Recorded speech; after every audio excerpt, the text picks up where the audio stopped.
How your timber sale is managed is an important factor in preserving the integrity of your property. The layout of the site, the roads, the log landings, and skid trails are all essential to prevent erosion. And stream bank exclusion zones are delineated to ensure minimal damage to our water resources. We're at the end of our skid trail, so if we don't want him going down the hill any further, the way that we're going to convey that is we're actually going to tie 2 flags with the knots facing him. He knows that's the end of his skid trail. You know, that way he doesn't go down into our buffer that we have along the stream down the hill. What he could do, Jason Jensen, a forester with the Missouri Department of Conservation, explains to department personnel that there is a lot more to a successful timber sale than numbers of board feet. And we're expecting much more out of our loggers today than we ever have. But we've realized that we need to play a role in that.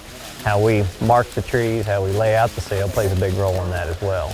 There's actually very little opportunity for erosion to occur from a timber sale if it's handled properly. Now there's 5 focus areas that if we concentrate on those 5 areas, we can eliminate any possibility of erosion occurring from a timber sale. One of the first ones is the road system.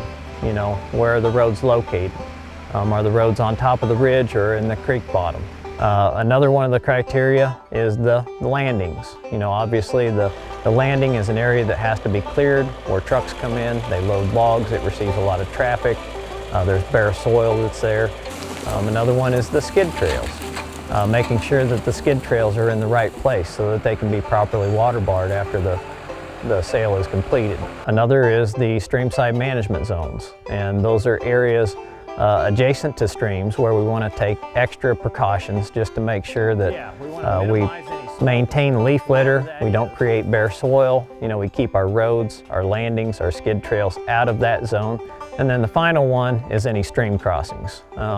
You know, the best thing is to eliminate stream crossings if at all possible. If they are necessary, you know, make sure that you're crossing it in the best place possible.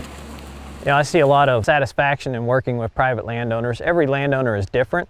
The reasons that they own their property are all different. And when we develop a management plan to assist the landowner, it's done specifically to meet those needs. A management plan is like a roadmap. You know, the destination is the landowner's goals.